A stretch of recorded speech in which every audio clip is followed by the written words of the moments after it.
Hello my dear student, आप सभी का हमारे यूट्यूब चैनल विद्या मैथ में बहुत बहुत स्वागत है।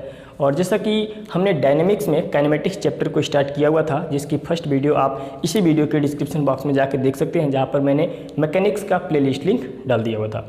तो उसमें मैंने एक टॉपिक करा दिया था कि अगर कोई पार्टिकल एक कार्टेशियन कोऑर्डिनेट सिस्टम में मूव कर रहा हो तो उसकी वेलोसिटी और एक्सीलरेशन आप किस तरीके से फाइंड करिएगा। तो इस वीडियो के अंदर हम उस टॉपिक से रिलेटेड कुछ इंपॉर्टेंट क्वेश्चन पर डिस्कस करते हैं। जैसा कि यहाँ पर हमने 4 क्वेश्चन ले रखा है और इन चारों क्वेश्चन में ये जो क्वेश्चन नंबर 3 और ये जो क्वेश्चन नंबर 4 है, ये बहुत इंपॉर्टेंट क्वेश्चन है। और भी कुछ इंपॉर्टेंट क्वेश्चन हैं जिन्हें हम नेक्स्ट वीडियो में डिस्कस करेंगे। जैसे जैसे हम आगे की ओर बढ़ते जाएंगे वैसे वैसे जितने भी इंपॉर्टेंट क्वेश्चन होंगे, जो भी मुझे लगेगा कि हाँ ये क्वेश्चन इंपॉर्टेंट है, या फिर जिस क्वेश्चन को ज़्यादा बार पूछा गया होगा, तो ऐसे जितने भी क्वेश्चन होंगे उसको मैं सॉल्व करा दूंगा। जितने इंपॉर्टेंट क्वेश्चन होंगे हर एक टॉपिक से रिलेटेड मैं यहाँ पे सॉल्व कराता जाऊँगा। ओके, तो यहाँ पे हम 1 बाय 1 इन सभी क्वेश्चन पे डिस्कस करते हैं। अच्छा, एक चीज़ और कि अगर हो सकता है कि ये क्वेश्चन थोड़ा मैं बहुत छोटा ये लिखा हूँ, तो अगर आपको ये कैमरे में दिखाई ना दे रहा हो तो मैं ये क्वेश्चन जो है कि टेलीग्राम पर सेंड कर दूँगा। ओके, और मैं प्रयास करूँगा कि इसका जो सॉल्यूशन है वो भी मैं सेंड कर दूँ। टेलीग्राम चैनल का लिंक आपको इसी वीडियो के डिस्क्रिप्शन बॉक्स में सबसे नीचे मिल जाएगा, आप जाके देख लीजिएगा। ओके, विद्या मैथ से है टेलीग्राम चैनल हमारा। तो यहाँ पे हम क्वेश्चन नंबर 1 पे डिस्कस करते हैं।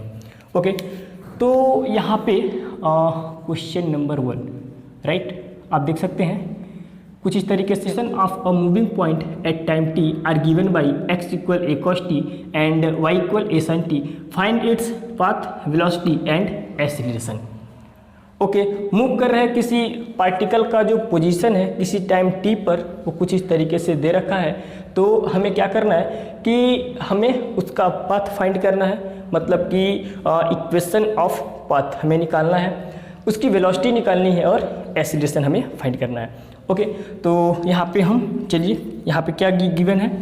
Okay, now given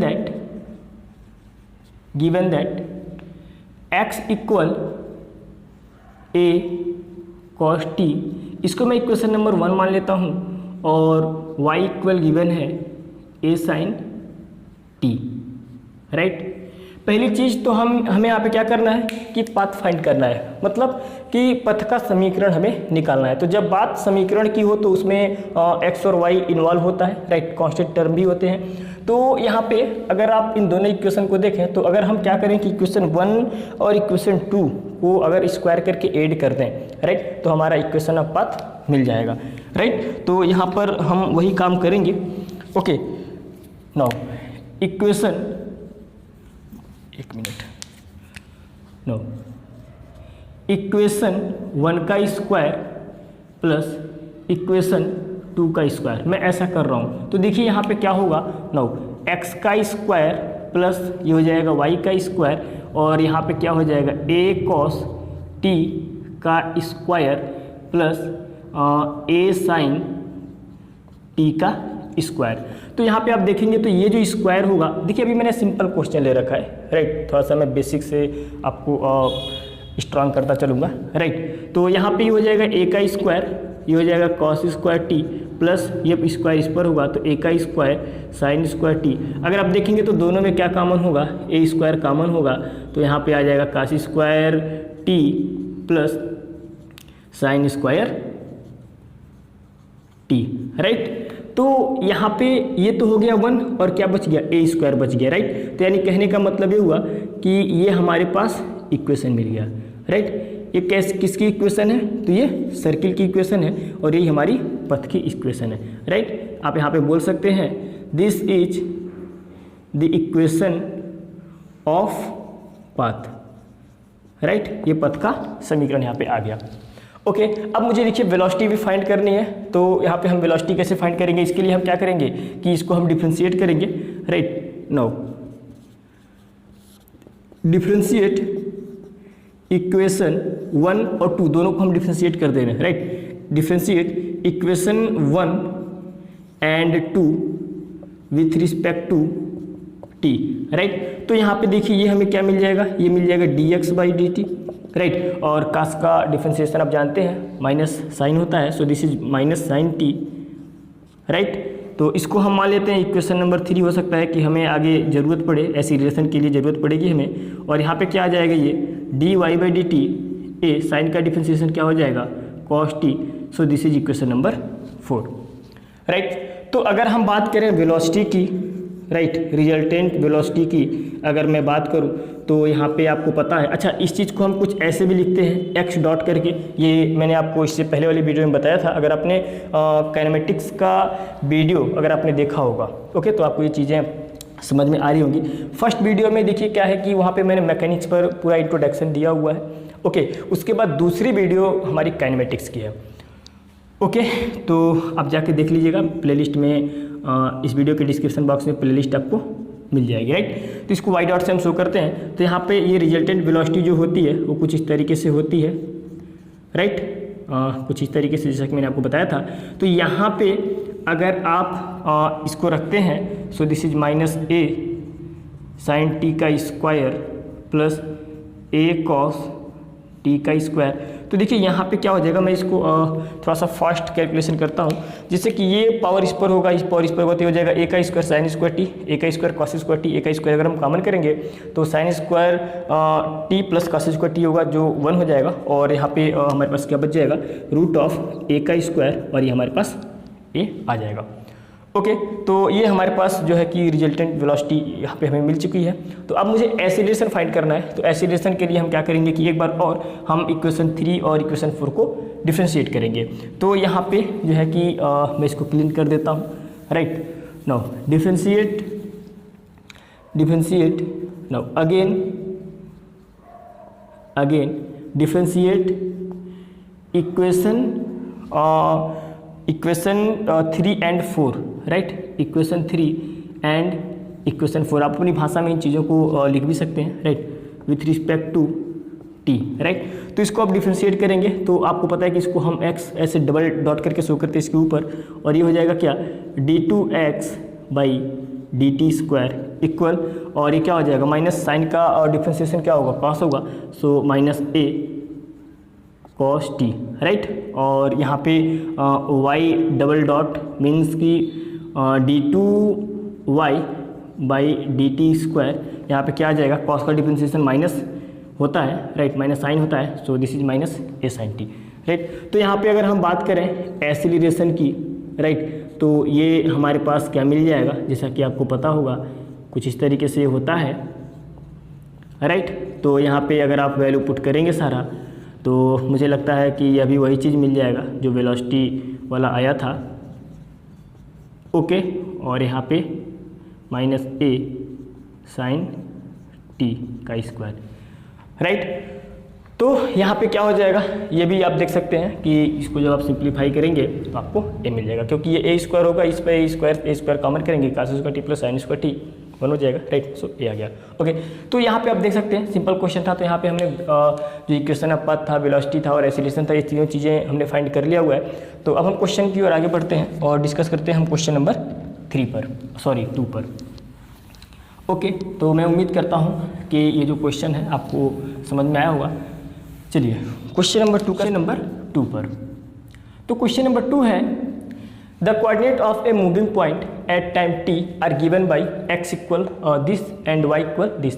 prove that its acceleration is constant and find the direction of the motion at time t, okay. Question ये कह रहा है कि xy प्लेन में मूव कर रहे किसी मूविंग पॉइंट का किसी टाइम t पे जो उसका कोऑर्डिनेट है वो कुछ इस तरीके से दिया हुआ है, ओके। और हमें ये प्रूव करना है कि उसका जो एक्सीलरेशन होगा वो कांस्टेंट होगा, और हमें क्या करना है कि डायरेक्शन ऑफ मोशन भी फाइंड करना है, ओके। तो चलिए यहाँ पे हम इस क्वेश्चन को सॉल्व करते हैं।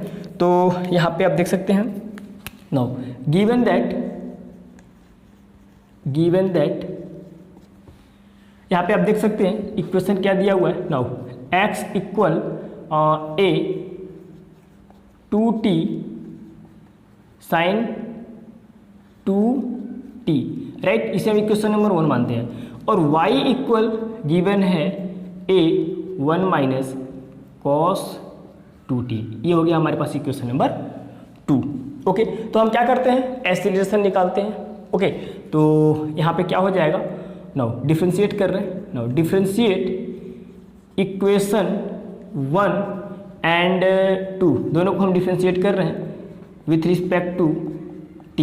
ओके, सो ये क्या हो जाएगा, नाउ dx/dt क्या हो जाएगा हमारा यहाँ पे आप देख सकते हैं 2t, इसका डिफ्रेंशिएशन करेंगे 2 हो जाएगा, और साइन का डिफ्रेंशिएशन यहाँ पे क्या होगा cos 2t, और 2t का क्या आ जाएगा 2।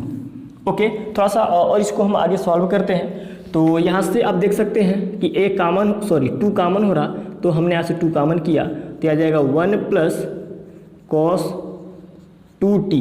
ओके, और देखिए cos 2t बराबर आपको बहुत सारा फार्मूला पता होगा, जैसे कि मैं यहाँ पे लिख देता हूँ। cos 2 थीटा आपने पढ़ा होगा, क्या होता है पहला फार्मूला आपने पढ़ा होगा cos square theta minus sine square theta, right. फिर आपने ये भी पढ़ा होगा 2 cos स्क्वायर थीटा माइनस 1, फिर ये भी पढ़ा होगा आपने 1 minus 2 sine square theta, right. अच्छा, ये भी आपने पढ़ा होगा 1 minus ten square theta by 1 plus ten square theta. Okay, मैं फार्मूला यहाँ पे लिख दिया हूँ। ओके, हो सकता है कि आपको भूल गया हो तो आपको याद भी आ जाएगा, वैसे भूलना तो नहीं चाहिए। ओके, अच्छा नीचे दिखाई दे रहा है ना, कहीं ज़्यादा इस पर लाइट तो नहीं पड़ रही है? हाँ ठीक है, दिखाई दे रहा है, थोड़ा सा आप मैनेज कर लीजिएगा इन चीज़ों को। ओके, तो cos 2 थीटा बराबर इतना फार्मूला आपने पढ़ा होगा, तो जो जैसा यूज होगा वहाँ पे हम करेंगे। तो यहाँ पे cos 2t है, राइट, तो 1 को ख़त्म करना है, तो फिलहाल हम यहाँ पे ये फार्मूला अप्लाई कर देते हैं। ओके, तो मेरे पास जो है कि ये कुछ ऐसा आ जाएगा 2a 2 cos square t, right. तो ये क्या हो जाएगा, ये आ जाएगा 4a cos square t, right. ये हमारे पास आ गया dx/dt, राइट। इसको हम मान लेते हैं इक्वेशन नंबर 3। अब हम बात करते हैं इक्वेशन 2 पे, राइट। इसको भी हम डिफरेंशिएशन करते हैं, तो ये यहाँ पे क्या आ जाएगा, नाउ dy/dt, तो ये क्या आ जाएगा a 1 का डिफरेंशिएशन 0, और यहाँ पे cos का डिफरेंशिएशन क्या होगा माइनस साइन, राइट। तो ये माइनस और ये माइनस मिलके प्लस हो जाएगा, सो दिस इज साइन 2t, और यहाँ पे आप देख सकते हैं 2t है, तो यहाँ पे जो डिफरेंशिएशन होगा वो क्या हो जाएगा, आगे मैं 2 यहाँ पे लगा लेता हूँ, राइट। मैं सही से लिख देता हूँ, राइट, 2 साइन 2t। ओके, ये हमारे इक्वेशन नंबर 4 हो गया। मुझे एक्सीलरेशन निकालनी है, रिजल्टेंट एक्सीलरेशन, तो मैं एक बार और इसको डिफरेंशिएट करूँगा। नाउ अगेन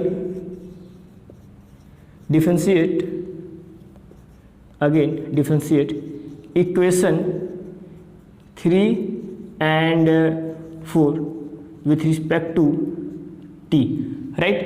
तो यहाँ पे क्या हो जाएगा, आप देख सकते हैं हो जाएगा d2x/dt स्क्वायर, और आपको पता होगा कि इसको हम x ऐसे ऊपर डबल जाएगा, आप देख सकते हैं पावर आगे आ जाएगा, तो हो जाएगा 8a cos t, और cos का डिफरेंशिएशन माइनस होता है, राइट, यानी माइनस साइन t होता है, तो साइन t हो गया।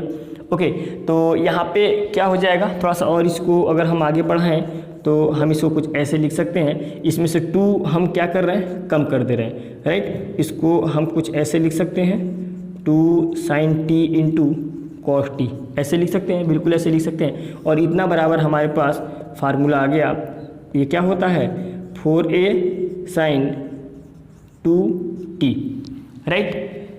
ओके, नाउ अब यहाँ पे हम क्या करेंगे कि इसको हम डिफरेंशिएट करते हैं, तो यहाँ पर क्या आ जाएगा d2y/dt स्क्वायर, जिसको y डबल डॉट से रिप्रेजेंट करते हैं, और यहाँ पे क्या आ जाएगा साइन 2t है, राइट। साइन का डिफरेंशिएशन cos 2t, और 2t का होगा तो 2 आ जाएगा, तो यानी कहने का मतलब क्या हुआ, ये आ जाएगा आपका 4a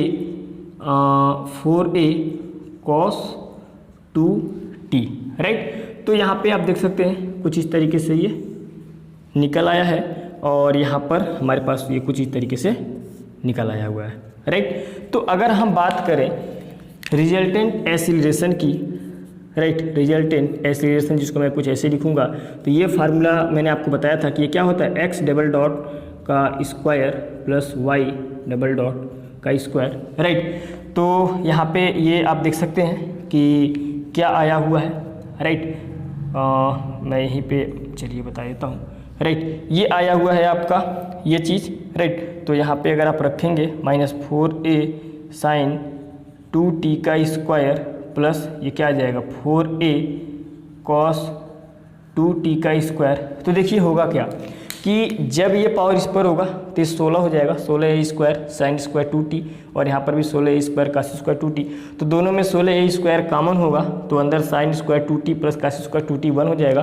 तो टोटल यहाँ पे हमारे पास क्या आ जाएगा, 16a स्क्वायर यानी 4a, राइट। तो 4a आया। हमें ये प्रूव करना था कि इनका जो एसिलेशन आ रहा है वो कांस्टेंट आ रहा है। तो एसिलेशन बताइए कांस्टेंट आ रहा है कि नहीं आ रहा है, विच इज कांस्टेंट। आप यहाँ पे बोल सकते हैं, सॉरी स्पेस नहीं है इसलिए मैं यहाँ पे लिख रहा हूँ विच इज कांस्टेंट, राइट।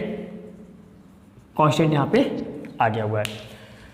तो अच्छा, मुझे और भी आगे निकालना था, find the direction of the motion. तो मुझे डायरेक्शन ऑफ मोशन फाइंड करना था। तो आपको जैसा कि मैंने आपको बताया था, टेन साइन इक्वल क्या होता है, ये होता है dy by d t by d x by d T. तो यहाँ पर क्या निकला हुआ है, dy बाई डी टी। आप देखिए निकाले हैं, क्या निकाले हैं, मैं सही से लिख रहा हूँ 2a कॉस स्क्वायर टी। हाँ ठीक है, मैं थोड़ा सा कंफ्यूज हो गया था। चलिए यहाँ पे क्या आ जाएगा, इसको थोड़ा सा अगर हम और सॉल्व करें साइन 2t को, तो क्या हो जाएगा 2 sine t into cos t divide by ये हो जाएगा 4a, और इसको आप वैसे ही रहने दीजिए कॉस स्क्वायर टी, राइट। चलिए मैं इसको क्लीन कर देता हूँ, इसकी ज़रूरत नहीं है। ओके, तो देखिए जो कट है उसको आप कट कर दीजिए, ये तो पूरा कैंसिल हो गया, राइट। कॉस से ये भी कैंसिल हो गया, तो साइन बाई कॉस 10t बचा, यानी 10 साइन इक्वल 10t हो जाएगा, right. Sine t by cos t, क्योंकि 2 बार यहाँ पे है तो एक बार कैंसिल हो जाएगा, तो साइन इक्वल t, राइट। ये हमारा डायरेक्शन ऑफ मोशन आ गया, राइट। यानी ये एंगल होगा, राइट, ठीक। ओके, तो अब मैं बात करता हूँ क्वेश्चन नंबर 3 पे। बहुत ही सिंपल सा क्वेश्चन ये भी था।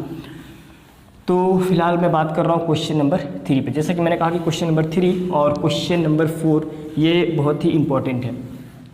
ओके, नो, क्वेश्चन नंबर 3 को ध्यान समझिए। कह रहा है ए particle moves in the curve y equal a log sec x by a, right. कोई एक पार्टिकल है जो इस कर्व में मूव कर रहा, right, in such a way that tangent to the curve rotates uniformly.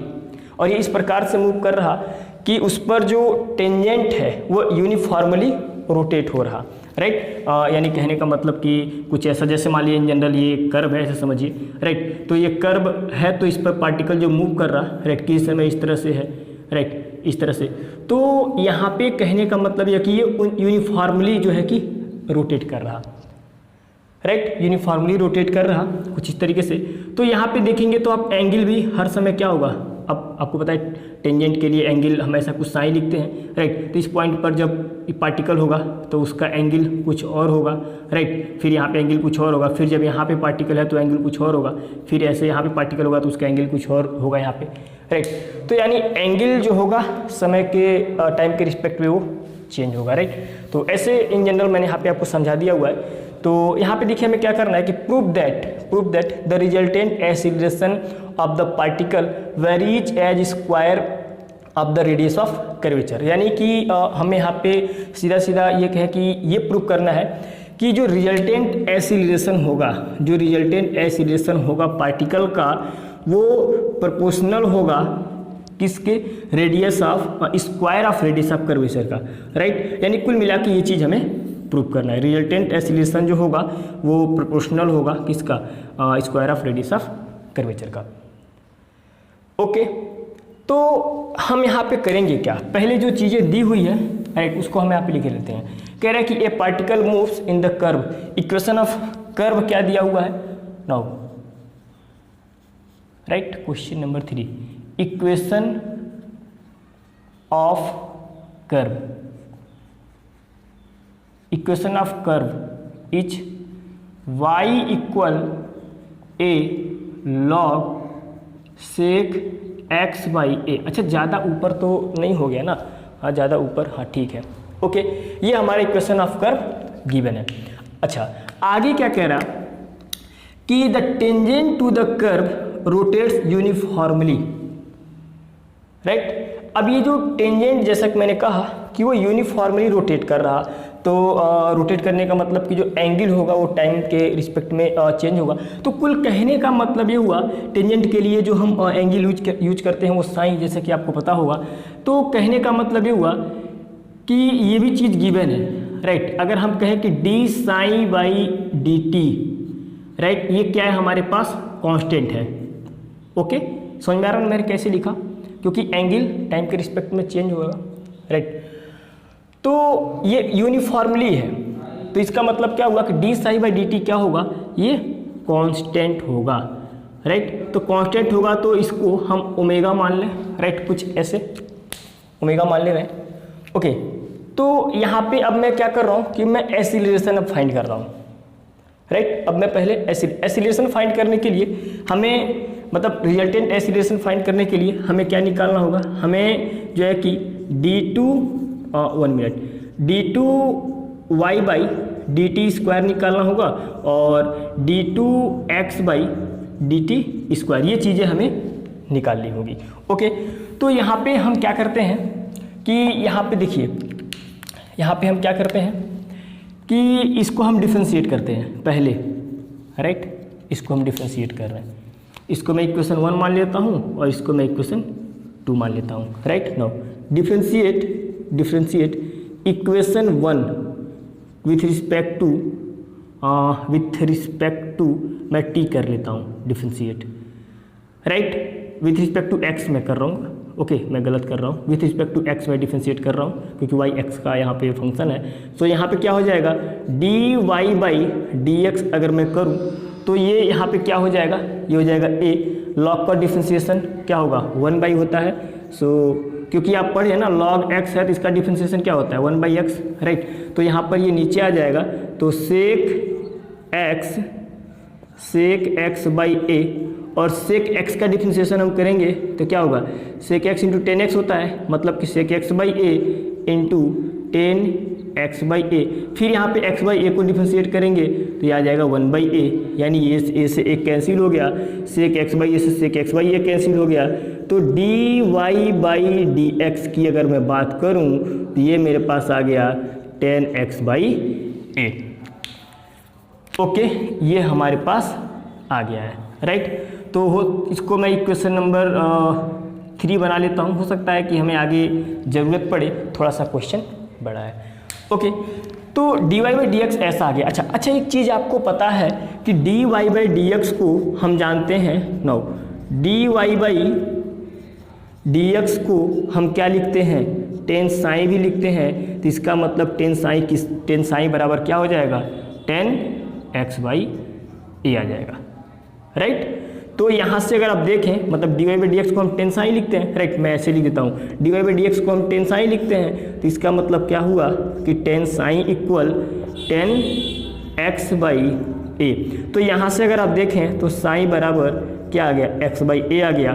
तो यहाँ से अगर आप देखें तो इसको अगर मैं इधर भेजूँ तो x बराबर कितना आ गया, ए साई आ गया, राइट। अच्छा, अब यहाँ पे अगर आप ध्यान से देखें तो D psi by d T omega, actually ये कांस्टेंट है, ये चीज़ हमने शुरुआत में ही लिख दिया हुआ है। तो अगर हम क्या करें, इसको अगर हम टी के रिस्पेक्ट में डिफरेंशिएट करते हैं तो अगर आप देखेंगे तो D psi by d T बन जाएगा, राइट। मतलब कि यहाँ पे कुछ ऐसे, नाउ इसको हम डिफरेंशिएट कर रहे हैं, इसको हम मान लेते हैं इक्वेशन नंबर 4।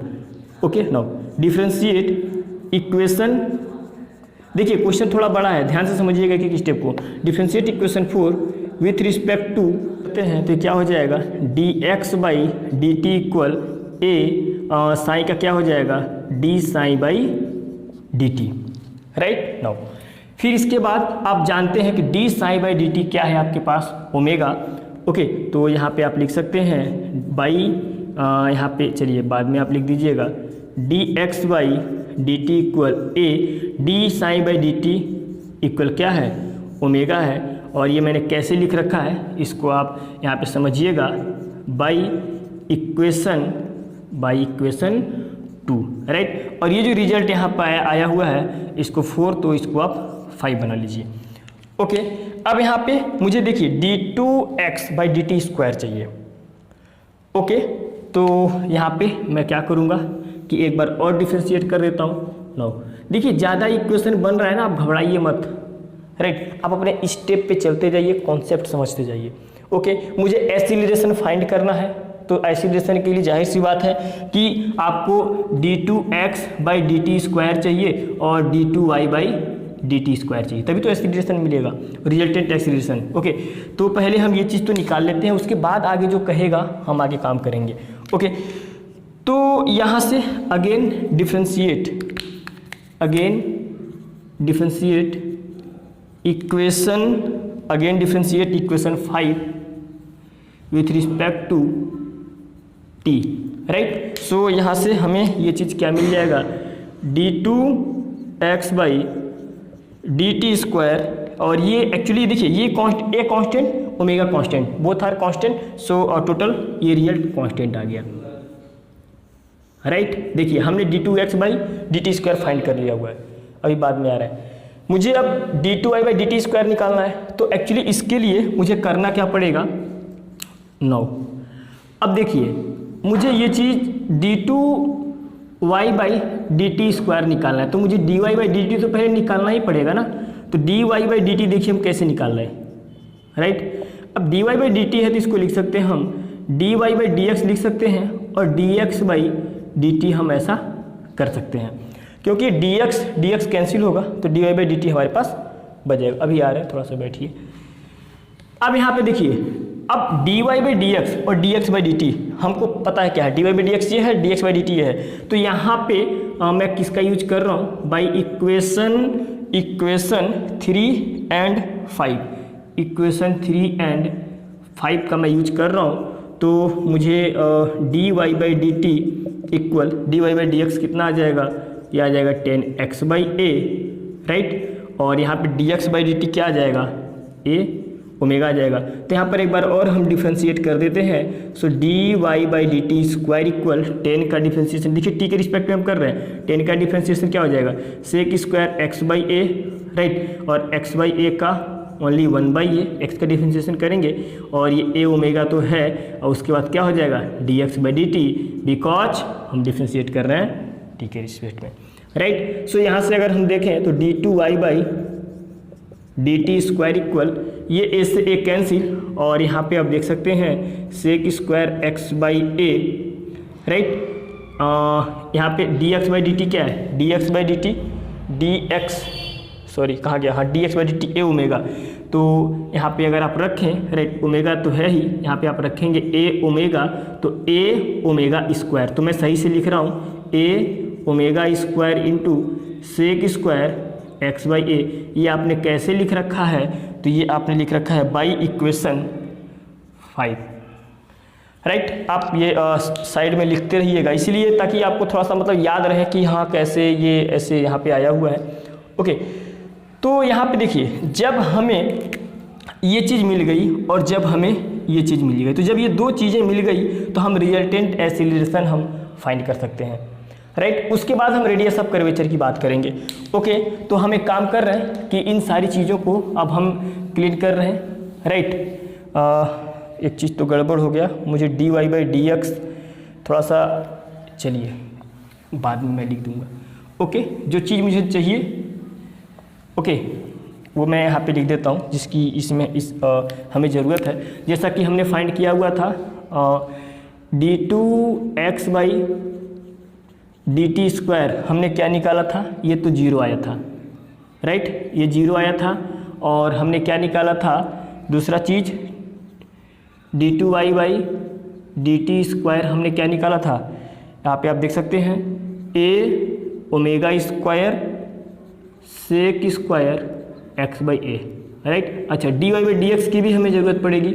ओके, तो dy/dx हमने क्या निकाला था, dy/dx हमने 10x/a निकाला था, राइट। इतनी सारी चीज़ें हमने कैलकुलेट किया हुआ था, राइट। अब मैं क्या करता हूँ, इन सबको क्लीन कर देता हूँ क्योंकि हमारे पास स्पेस नहीं है।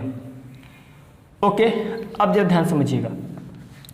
अब यहाँ पे हम बात करते हैं रिजल्टेंट एक्सीलरेशन की। तो रिजल्टेंट एक्सीलरेशन की जब बात होती है तो यहाँ पे क्या हो जाएगा, d2x/dt² का square plus d2y/dt², right. Now अब यहाँ से अगर आप देखें तो ये हमारे पास 0 आ जाएगा और ये पूरा पार्ट यहाँ पे मैं लिखूँगा।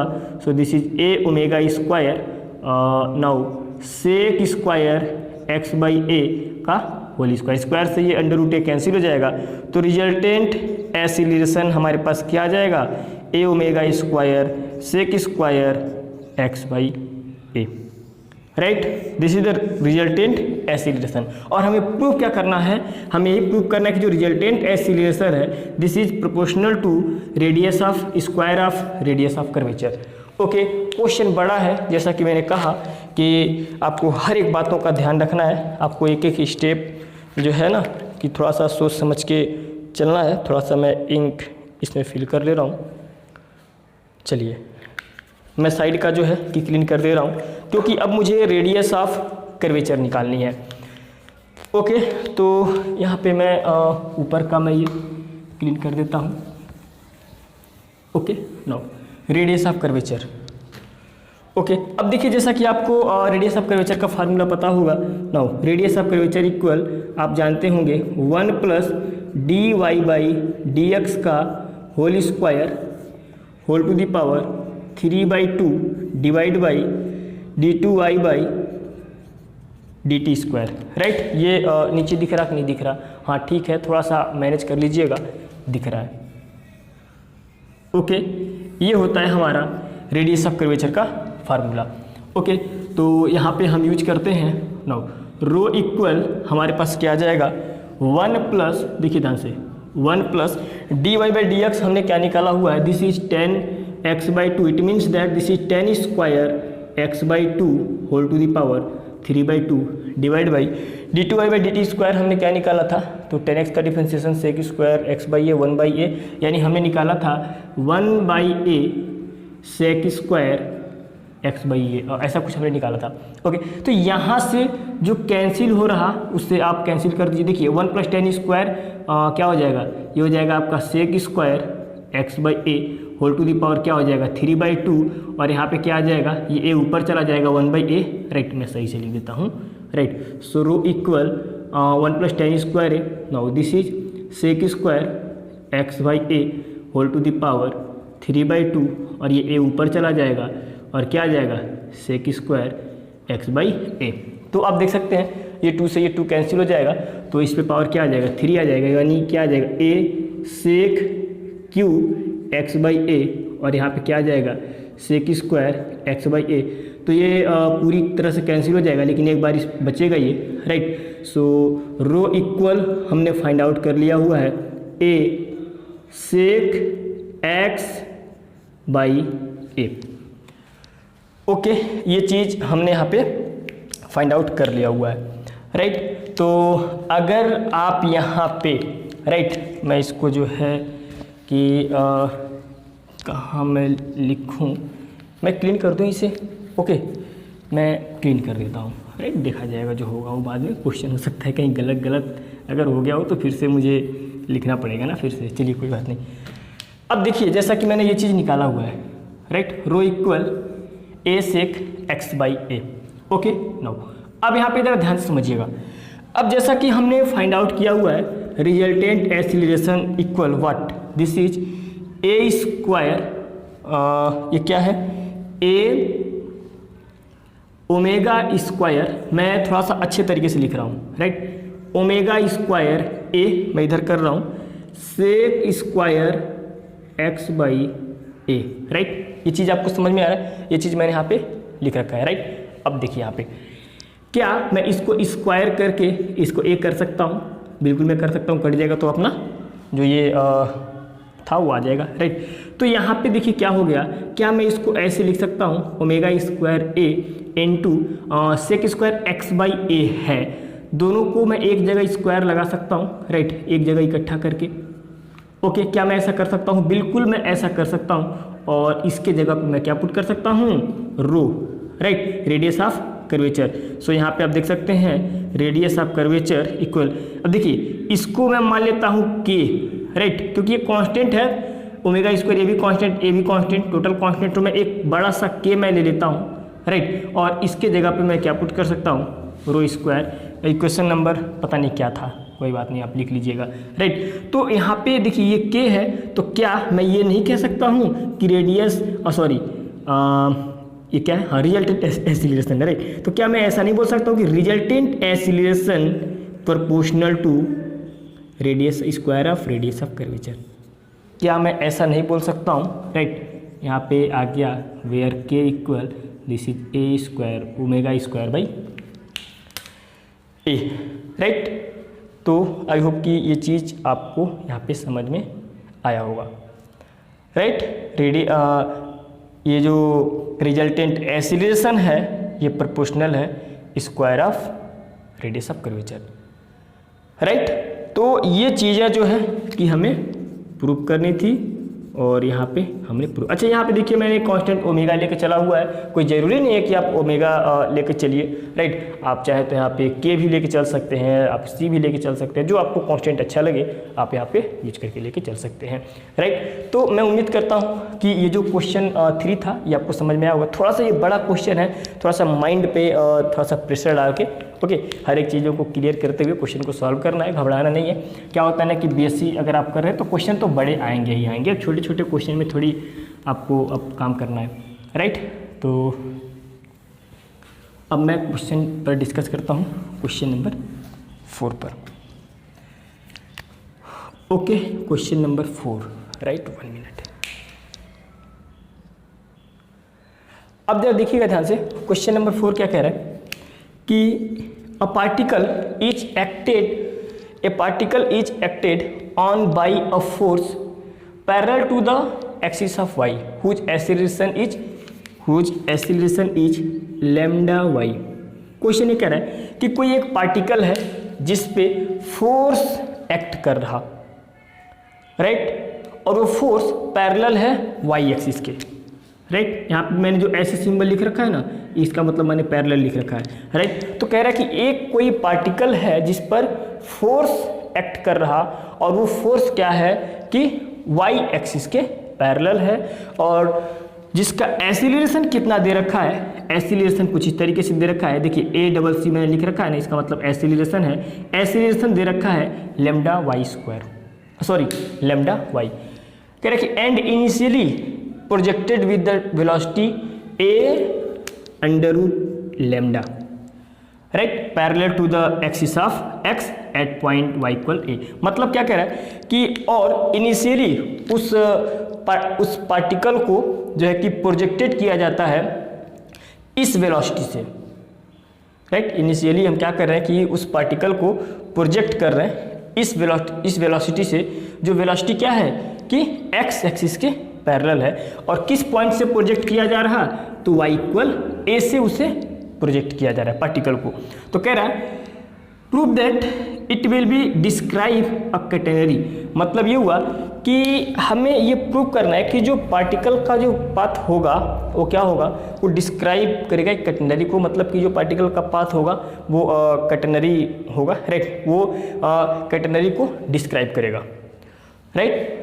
तो कैटेनरी को डिस्क्राइब करने का मतलब ये हुआ कि हमें कुछ ऐसा प्रूव करना है, y equal cos hyperbolic h x by a, right. कुछ ऐसा चीज़ जो है ना हमें ये प्रूव करना है, राइट। तो कोई ज़रूरी नहीं है कि y इक्वल ऐसा है, राइट, x इक्वल भी हो सकता है cos hyperbolic y by a, right, ऐसा भी आ सकता है। ओके, तो देखिए हम इस क्वेश्चन को जो है कि सॉल्व कर रहे हैं, थोड़ा सा ये भी क्वेश्चन बड़ा है, राइट। तो पहले जो कह रहा हमें वो काम कर लेना है, राइट। कह रहा कि ये particle is acted on by a force parallel to the axis of y whose acceleration is lambda y. मतलब ये हुआ कि जो पाथ का जो फोर्स जो है कि वाई एक्सिस के पैरेलल लग रहा उस पार्टिकल पे, उस केस में जो उसका एक्सीलरेशन है वो क्या यानी वाई एक्सिस के पैरेलल जो है कि एक्सीलरेशन दे रखा है, कितना दे रखा है, लैम्डा वाई, राइट। यानी कहने का मतलब ये हुआ कि अगर हम बात करें कि क्या क्या दिया हुआ है, no given that d2y by dt square ये दिया हुआ है लैम्डा वाई, ये चीज़ दिया हुआ है, इसको हम इक्वेशन नंबर 1 मानते हैं, राइट। इसको हम इक्वेशन नंबर 1 मानते हैं। क्यों? क्योंकि फोर्स जो है वो वाई एक्सिस के पैरेलल लग रहा, तो वाई एक्सिस के पैरेलल जो है कि एक्सीलरेशन हमारा ये दे रखा है, तो इसका मतलब कि एक्स एक्सिस के पैरेलल अगर हम एक्सीलरेशन की बात करें तो वो क्या होगा? 0 होगा, राइट। नाउ अगर हम कहें कि d2x बाई dt² ये कितना होगा, तो ये 0 होगा। ध्यान से समझिएगा इनिशियली, राइट। इक्वेशन नंबर 2 इसको चलिए मैं यहाँ लिख देता हूँ, राइट। Equation number 2, okay. तो हमें करना क्या है कि हमें इक्वेशन फाइंड करना है, कैटेनरी का इक्वेशन फाइंड करना है। तो जब बात इक्वेशन की होती है तो उसमें y और x का टर्म इन्वॉल्व होता है, राइट। इक्वेशन की जब बात होगी तो उसमें y और x वाला टर्म इन्वॉल्व होगा, कुछ कांस्टेंट टर्म होगा, राइट। तो कहने का मतलब ये हुआ कि हमें इन दोनों इक्वेशन की हेल्प से, और देखिए इनिशियल कंडीशन में वेलोसिटी भी दे रखी है, राइट, यानी कि dx बाई dt भी आपको दे रखा है। dx बाई dt कितना दे रखा है? Lambda a under root lambda, right, ये चीज़ दे रखा है। तो इन सभी की हेल्प से हमें क्या करना है कि dx by dy by dx निकालना है, राइट। इन सभी की हेल्प से हमें dy बाई dx निकालना है। तो जब हम dy बाई dx निकाल देते हैं तो dy dx को इधर हम भेजेंगे, इंटीग्रेशन कर देंगे तो हमें इक्वेशन मिल जाएगा। तो फिलहाल हमारे पास dy बाई dx चाहिए, तो dy बाई dx के पहले ये dy बाई dt है, dx बाई dt है, तो dy बाई dx निकालने से पहले ये निकलेगा कब? जब हम ये चीज़ निकालेंगे, dy बाई dt निकालेंगे और dx बाई dt निकालेंगे, राइट। यानी इन दोनों समीकरण की हेल्प से, जो भी समीकरण है इनकी हेल्प से हमें क्या करना है कि dy बाई dt निकालना है, dx बाई dt निकालना है, राइट। डिवाइड कर देंगे तो हमें dy बाई dx निकल जाएगा, और dy बाई dx की हेल्प से हम क्या कर सकते हैं? इक्वेशन को फाइंड कर सकते हैं। पूरा इतना काम जो है कि हमें करना पड़ेगा, ओके। तो देखिए हम इसे कैसे निकालेंगे, ये सबसे बड़ी बात आती है, ओके। तो ये देखिए हम कैसे निकाल रहे हैं, थोड़ा सा टेक्निक यहाँ पे लगाना पड़ेगा, ध्यान से समझना पड़ेगा क्वेश्चन को, ओके। तो यहाँ पे हम क्या कर रहे हैं? नाउ हम इक्वेशन 1 से चल रहे हैं, राइट। नाउ फ्रॉम 1 एक्चुअली हम यहाँ पे करेंगे क्या कि इस इक्वेशन में इसको हम इंटीग्रेट करते हैं, राइट। इक्वेशन 1 को हम इंटीग्रेट करते हैं। तो क्या इंटीग्रेशन इतना आसान है इसका कर पाना? काफ़ी टफ है इसका इंटीग्रेशन। तो थोड़ा सा हम यहाँ पे दिमाग लगाते हैं और इसके लिए हम करेंगे क्या? No, to multiply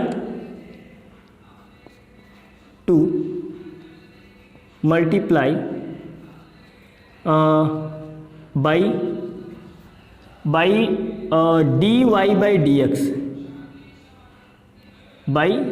two multiply by dy by dx in equation 1। Equation 1 में हम क्या कर रहे हैं कि dy बाई dx का हम मल्टीप्लाई कर रहे हैं, मल्टीप्लाई दोनों साइड करेंगे ताकि तभी तो बैलेंस होगा, राइट। तो देखिए हम ऐसा क्यों कर रहे हैं अभी आपको खुद पता चल जाएगा।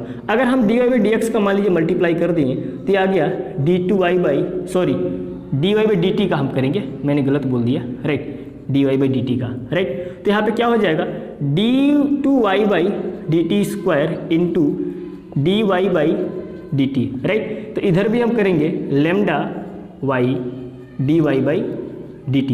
हम इसको इधर लेके आते हैं तो क्या आ जाएगा d2y by dt², right, into dy by dt, और इधर क्या हो जाएगा ये dt हो जाएगा। एक मिनट, थोड़ा सा मैं इसको ब्रैकेट कर लूँ, राइट, इसको मैं ब्रैकेट कर देता हूँ, इधर मैं लिख देता हूँ dt lambda y dy, right. अब मैं इसको अगर इंटीग्रेट करूँ तो अब ये बहुत आसानी से इंटीग्रेट हो जाएगा, राइट। इसका इंटीग्रेशन बहुत आसानी से किया जा सकता है, राइट। कैसे? तो देखिए मैं यहाँ पे लिख देता हूँ ऑन इंटीग्रेटिंग, आप समझ लीजिएगा मैंने इंटीग्रेट किया हुआ है, राइट। अब अपनी भाषा में लिख दीजिएगा खुद। देखिए अगर हम dy बाई dt को मान लें, right, let dy by dt equal dy by dt equal z, right. तो ये क्या हो जाएगा इसका differentiation d2y by dt² equal dz by dt।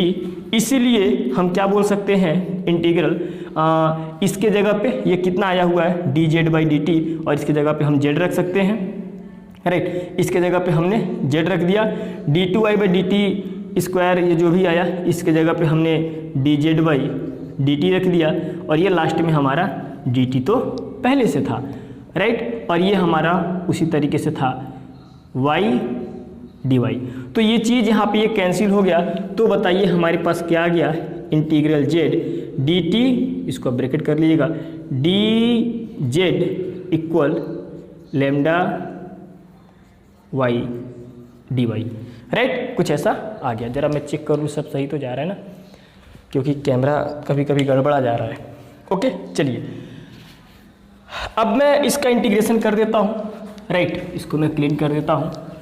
Now यहाँ पर इसका अगर हम इंटीग्रेशन करें तो ये मुझे क्या मिल जाएगा, आप देख सकते हैं, ये आ जाएगा z² इक्वल, ये आ जाएगा लैम्डा y²/2, और मुझे एक कांस्टेंट भी तो लिखना होगा, मैं एक कांस्टेंट ऐड कर देता हूँ, दिस इज k या सी, आपको जो अच्छा लगे, राइट। तो यहाँ से अगर आप देखें तो z² इक्वल, ये उधर जाएगा तो 2y, राइट, ये दो कैंसिल हो जाएगा, दो इधर मल्टीप्लाई कर लेगा, सो यहाँ पे क्या आ जाएगा, lambda y² plus 2k। Actually ये कांस्टेंट है तो एक हम अलग से दूसरा कांस्टेंट ले लेते हैं, इससे कोई फर्क नहीं पड़ेगा।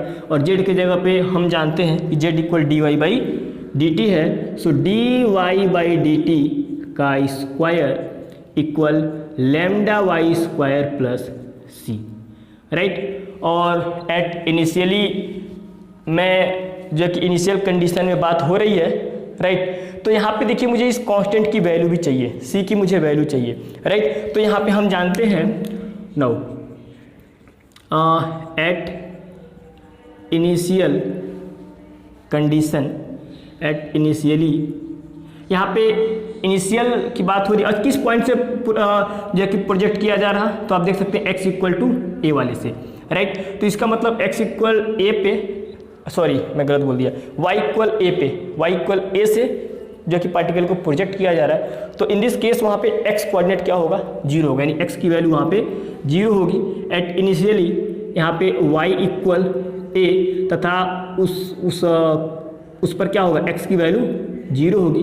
तो यहाँ से अगर हम देखें dy/dx कितना होगा, तो ये कितना आ जाएगा, 0, right. Equation 1, equation 2, equation 3, right. Equation 3 की जो वैल्यू आई है वो मैं इसको इक्वेशन 3 मानिए, इसको इक्वेशन 4 मानिए, राइट। तो यहाँ पे मैं कुछ ऐसे लिख दे रहा हूँ, इक्वेशन 4 की वैल्यू मैं इक्वेशन 3 में पुट कर रहा हूँ, इस चीज़ से आप समझ लीजिएगा, आप अपनी भाषा में लिख लीजिएगा, ओके।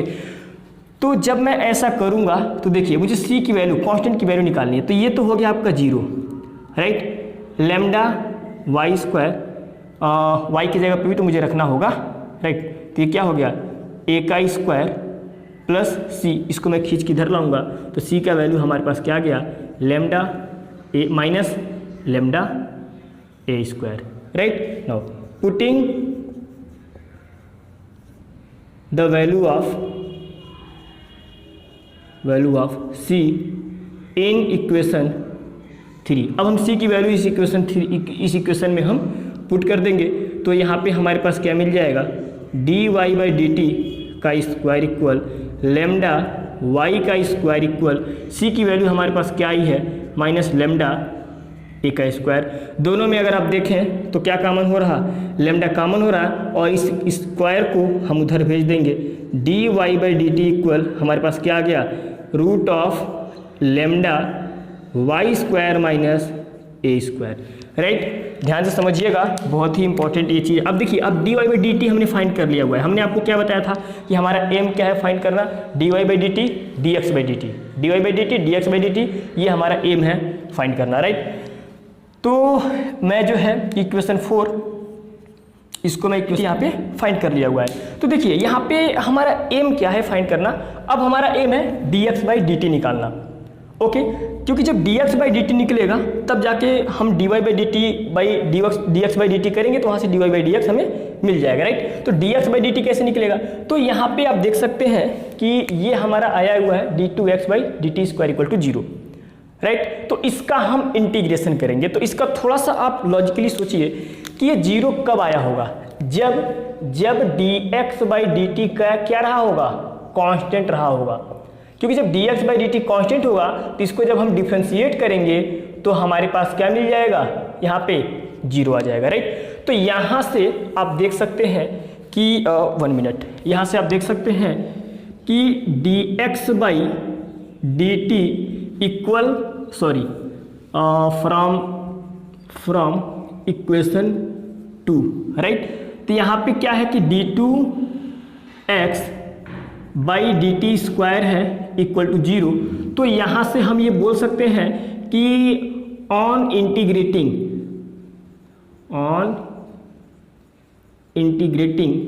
हम यहाँ पे ये कह सकते हैं कि dx बाई डी टी जो होगा वो कांस्टेंट आएगा, राइट। अच्छा, एक बात और हमें पता है कि x एक्सिस के पैरेलल जो वेलोसिटी है उस पार्टिकल की इन इनिशियल कंडीशन हम बात कर रही है। अगर हम बात करें इन इनिशियल कंडीशन में अगर हम बात करें तो dx बाई डी टी जो है, राइट, इसकी जो dx by d T velocity को बताता है और ये हमारे पास क्या है a under root of lambda, right. तो यहाँ पे देखिए ये इनिशियल कंडीशन में यहाँ पे ये आया हुआ है, राइट। 1 मिनट, ये 5 है तो इसको हम मान लेते हैं 6, ओके।